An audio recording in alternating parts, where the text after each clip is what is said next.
నానమ్మ మాటకు స్వాగతం. నరదృష్టికి నల్లరాయి కూడా పగిలిపోతుంది అంటారు. ఆ దృష్టి దోషాన్ని ఎలా పోగొట్టుకోవాలి? మీకు నా వీడియోస్ నచ్చితే లైక్ చేసి సబ్స్క్రైబ్ చేయండి. చిన్నారులకు దిష్టి తగిలితే కర్పూరంతో ఏం చేయాలి?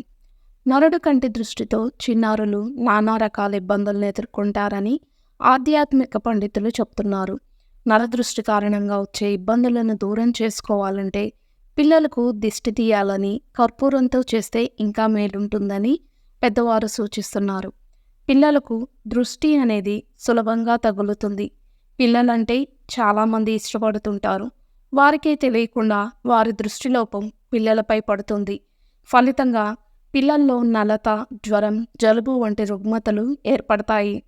కంటి దృష్టి లోపాలు తొలగిపోవాలంటే బుగ్గపై కాటుక పెట్టాలి. అన్నం తినకుండా మారం చేస్తే కంటి దృష్టి పడి ఉంటుందని భావించి రాళ్ల ఉప్పుతో దిష్టి తీయాలి. ఆపై ఆ ఉప్పును నీళ్లలో కలిపివేయాలి. 5 ఏళ్లు దాటిన పిల్లలకు అన్నం వార్చి పసుపు కుంకుమతో కలిపి వాటితో దిష్టి తీయాలి. ముఖ్యంగా కర్పూరంతో దిష్టి తీయాలి. అప్పుడప్పుడు పిల్లలు కింద పడితే కర్పూరాన్ని పళ్ళల్లోకి తీసుకొని పిల్లలకు 3 సార్లు తిప్పి పక్కనకు తీసేయాలి. కర్పూరం కరిగేట్లు కంటి దృష్టి కూడా కరిగిపోతుందని విశ్వాసం. నరదృష్టి తొలగిపోవాలంటే వారానికి ఓసారి అయినా రాళ్ల ఉప్పును స్నానం చేసే నీటిలో కలిపి స్నానం చేస్తే నరదృష్టి అంటే కంటి దృష్టి దూరమవుతుంది. శారీరక అలసట ఉండదు. సోమరితనం పరారవుతుంది. ముఖ్యంగా పుట్టినరోజుల్లో లేకుంటే మంగళవారం చేస్తే కంటి దృష్టి తొలగిపోతుంది. అనారోగ్య సమస్యలు తలెత్తవు.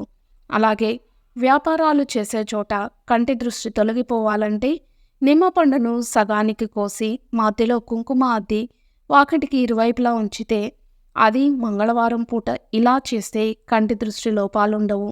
అమావాస్య, పౌర్ణమి, అష్టమి, నవమి వంటి తిథుల్లో ఉదయం సాయంత్రం పూట సాంబ్రాణి వేయడం మంచిది. పచ్చకర్పూరం, కస్తూరి పసుపు, అత్తరును గోమూత్రంలో కలిపి ఇంటా వ్యాపారం చేసే చోట చల్లితే కంటి దృష్టి తొలగి ఆదాయం లభిస్తుంది. రుణబాధలుంటే వినాయక స్వామి ఆలయంలో అర్చన చేయించడం మంచిది. కులదైవ పూజ చేయాలి.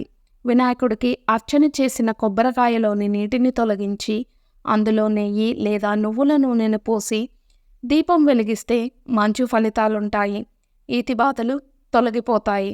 శుక్లపక్షంలో వచ్చే శని ఆదివారాల్లో సముద్ర తీరానికి వెళ్ళి ఆ నీటిని వాటర్ బాటిల్లో తెచ్చుకొని అందులో పసుపు పొడిని కలిపి ఇంట్లో కార్యాలయంలో చల్లినట్లయితే కంటి నుండి కలిగే నరదృష్టి పోతుంది.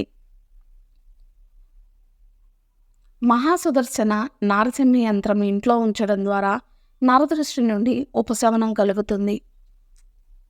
ఇట్లు మీ నానమ్మ మాట.